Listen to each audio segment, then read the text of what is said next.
Right now, noon, family members of the couple killed in a double homicide releasing a statement on this week's tragedy. Plus, President Trump traveling to Texas in the aftermath of the devastating floods. What the administration is saying about future plans for FEMA. This is News 3 Now at noon. Thanks for joining us on a Friday afternoon. I'm Josh Breiter. We begin with first warn weather at this hour as alert day conditions return ahead of the weekend. Parts of southern Wisconsin could see some strong storms later today. Chief Meteorologist Alex Harrington is tracking your certified no-sack-year forecast. Hi, Alex. Hey, Josh. Southern Wisconsin, get ready for another round of thunderstorms. Some of these will be severe, especially for Madison and areas south and east. Peak timing. Southwest Wisconsin, perhaps as early as 2 o'clock, but maybe starting around 3 or 4, lasting all the way up to 9 to 10 o'clock. And that would be for areas south and east of Madison towards Janesville, over towards Elkhorn as we head towards the mid to late evening hours. Right now, just some showers with a clap or two of thunder out there right now. Dodgeville, town of Linden, Mineral Point getting some heavy downpours.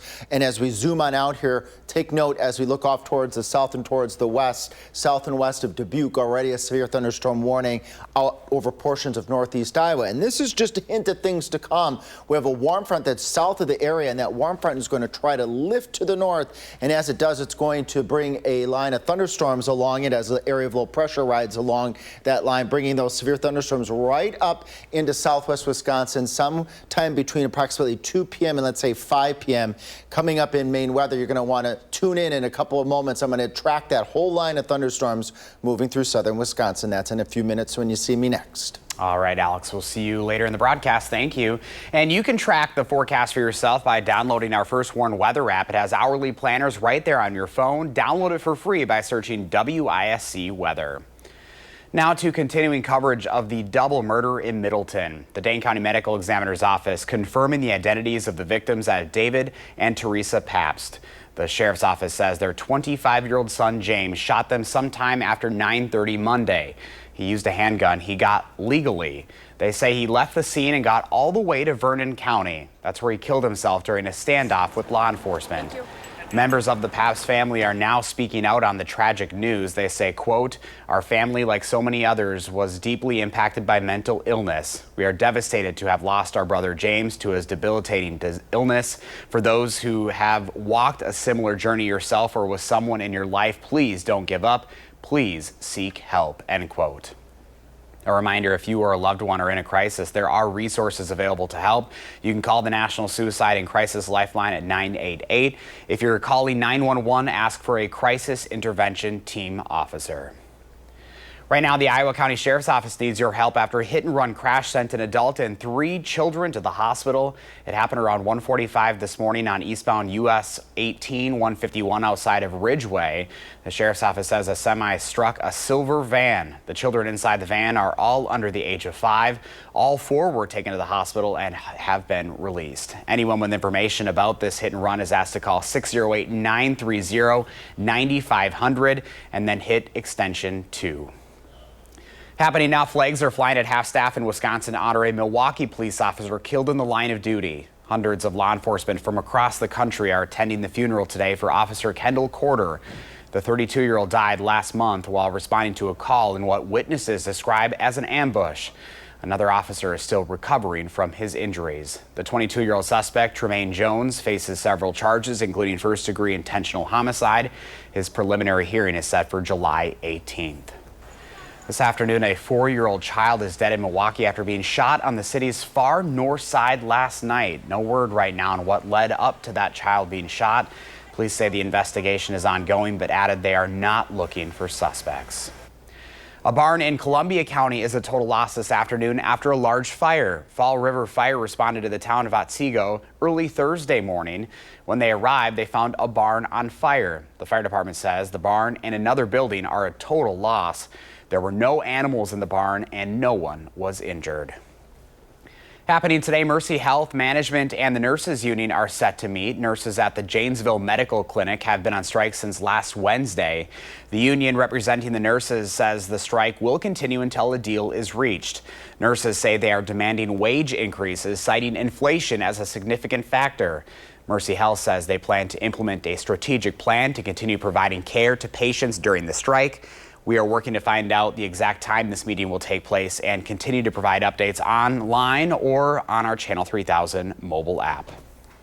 The Madison Police and Fire Commission is revealing their 3 finalists in the search for the city's next police chief.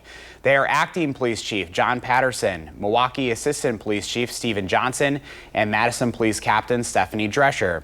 The PFC will conduct its final interviews in the search on August 14th, with a portion of that interview being a recorded question and answer session with each candidate. Those interviews will be posted on the PFC's website after they are recorded. President Trump is visiting Texas today in the wake of the flooding tragedy there. The White House is now saying the government will help Texas in any way possible, even though the president says he wants states to handle natural disasters on their own. Here's Natalie Brand.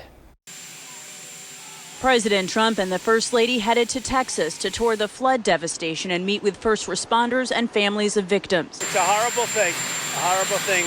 Nobody can even believe it, such a thing. That much water that fast. This week, the president has avoided talking about plans announced last month to phase out the Federal Emergency Management Agency. It's extremely expensive. And again, when you have a tornado or a hurricane or you have a problem of any kind, in a state, that's what you have governors for. They're supposed to fix those problems. We asked OMB Director Russ Vought if that's still the administration's plan. The president has said to Texas it needs anything it needs, it will get. We also want FEMA to be reformed. We want FEMA to work well.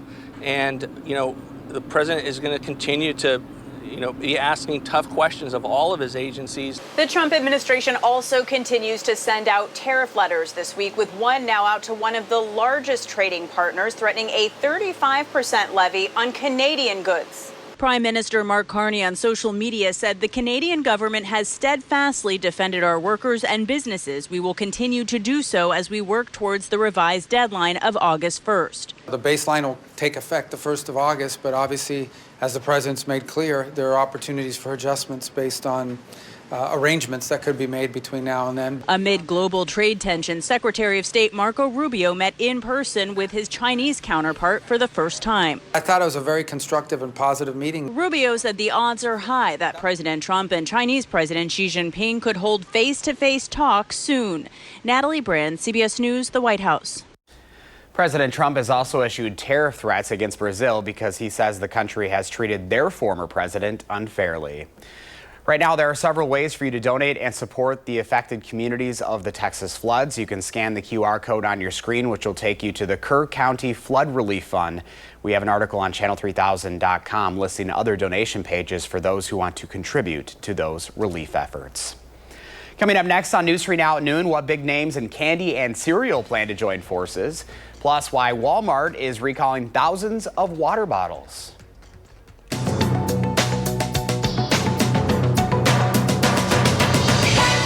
Two major names in candy and cereal plan to join forces. The Ferrero Group announced it will buy WK Kellogg in a deal valued at $3.1 billion. Kellogg is known for brands like Corn Flakes, Fruit Loops, and Special K. Ferrero owns Tic Tacs, Nutella, and Rocher chocolates. Walmart is recalling roughly 850,000 water bottles after a problem with the lid caused 2 people to suffer permanent vision loss and another to sustain injuries. A notice posted by the Consumer Product Safety Commission says the lid on the Ozark Trail stainless steel bottles can forcefully eject when users try to open it, posing serious impact and laceration hazards. Consumers can get a refund by bringing the product to their nearest Walmart.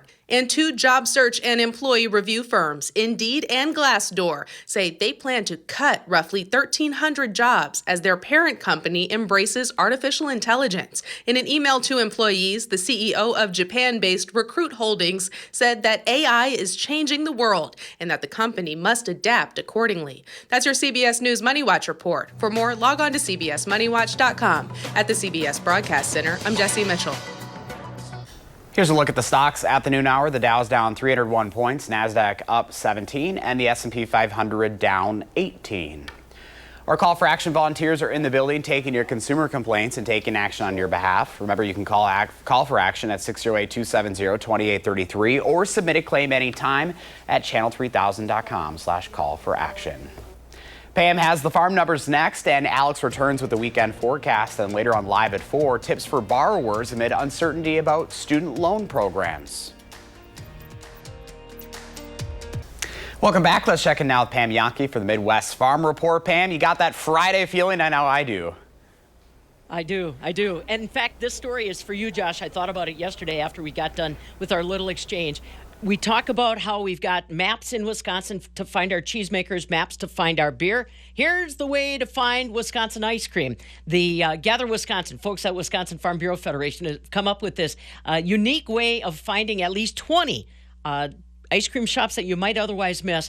It's at gatherwisconsin.com. What you do is download the map, and it's got some great locations. I'm sure that they're open to more suggestions, too, if you want to chime in. I took a look at a few of them this morning. I've visited a few, have an appointment to visit a few more. Just another great idea if you're going to be traveling around the state of Wisconsin to experience some of our dairy best. Remember, in Wisconsin, we've got 49 licensed ice cream plants, and obviously plenty of other locations that are featuring that ice cream. And remember, every one of the cows that we've got in Wisconsin produces enough milk in a single day to make 3 gallons of ice cream. So the supplies will continue to come. Like I said, take a look. GatherWisconsin.com, that downloadable document, so that you can start following Wisconsin's ice cream trail. Pretty good idea as far as I'm concerned.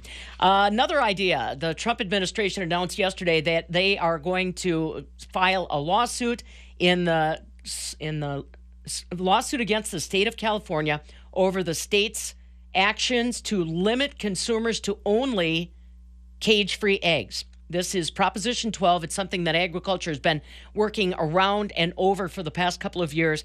Now the Trump administration says that they are filing the lawsuit against the state of California, Governor Gavin Newsom, Attorney General Rob Bonta, and other state officials. They say that it's a burdensome program that causes consumers to be forced to buy expensive eggs. They say it's the violation of the supremacy clause of the U.S. Constitution. So it is something that is starting today. I know that I've been receiving a lot of press releases from animal rights groups that say the Chapter 12 or Proposition 12 is necessary. Meanwhile, production agriculture happy to possibly level the playing field in California because the only eggs that can be sold there cage-free, so you can imagine how that limits the market. Barrel cheese today down 3.5 at 167.5. 40-pound block cheese down 2.5 at 166. The AA butter unchanged, $2.59 a pound. And I hope the cameras don't come back to you too fast, Josh, because I know you're writing down that website, Gather Wisconsin, so that you can start tracing the ice cream trail just like me. You'll see the farm truck ahead of you as you're pulling in. You know me well. I've got that already pulled up on my phone, Pam, and I'm like trying to figure out. I've only been to one of the 20 on that list, so I've got some eating to do. Which one did you go to? Do you recall? Babcock Dairy. I mean, here in Madison, okay. Right? Yeah, that's a staple. I know it's going to be fun. I'm going to try to hit one. I'm on the road enough. I might be able to report back. You better do that and bring me back a little bit of something too. You know, I like a sweet treat. So we are a team. I will do that. All right, Pam. You have a wonderful weekend. Well, more news at noon. The Madison Public Market is facing another setback this afternoon. The Markets Foundation announced it has seen delays in finalizing leases and improving the building to meet public health standards. The market has been in the works for 2 decades. It was set to open November 1st. Now the foundation is planning for tenant construction in the fall with a grand opening targeted for early next year. With a busy weekend ahead, you can expect some road closures for Lafayette de Marquette. South Ingersoll is now closed between East Main and East Wilson Street until Monday. South Burley Street at noon today from East Main Street to Capital City Trail. That goes until 10 o'clock on Sunday. And also this weekend, Art Fair on the Square returns to Capitol Square along with the 100 blocks of the surrounding streets. They're closed starting at 3 this afternoon. They will not reopen until 9:30 Sunday night. You can find all of these closures this weekend by going to channel3000.com.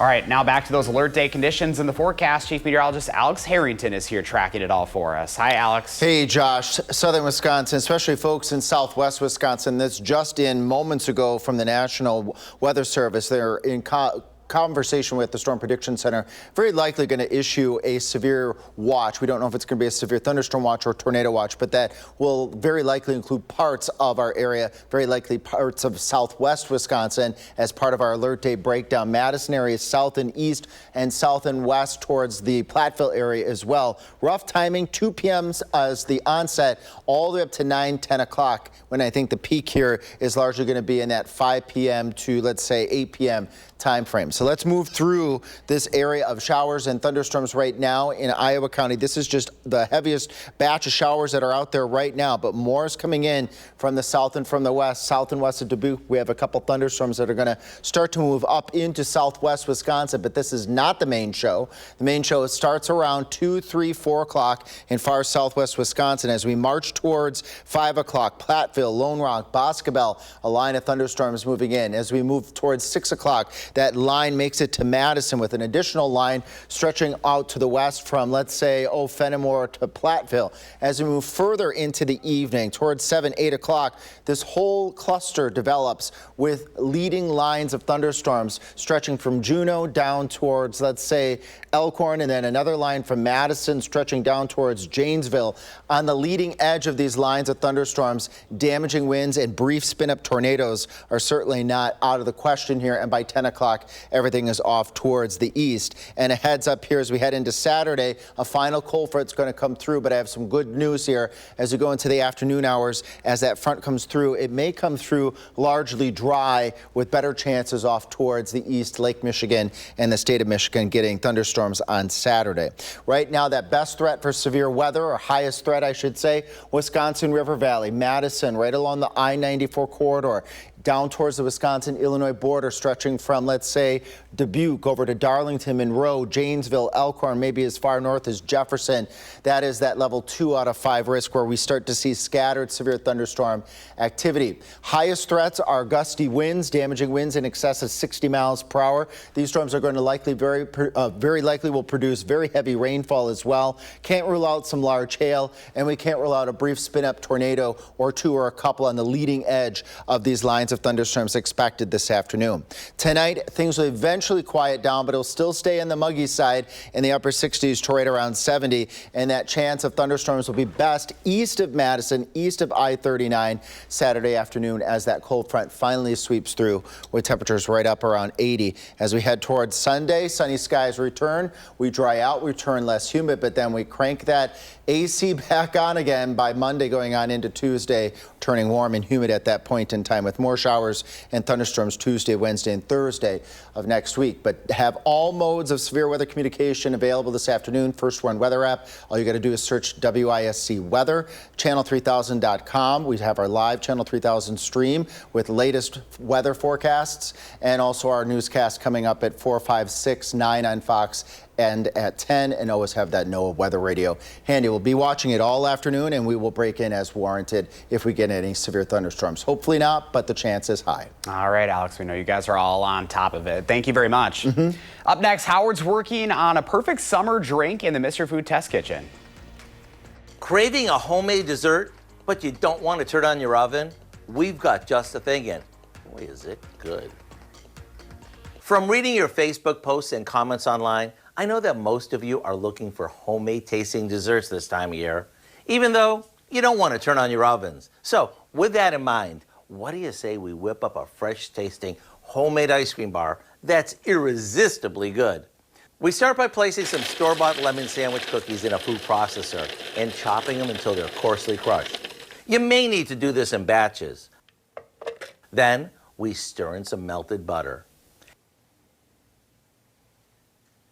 Half of this goes into a baking dish that we've lined with foil. Make sure you pat this down firmly to create a crust.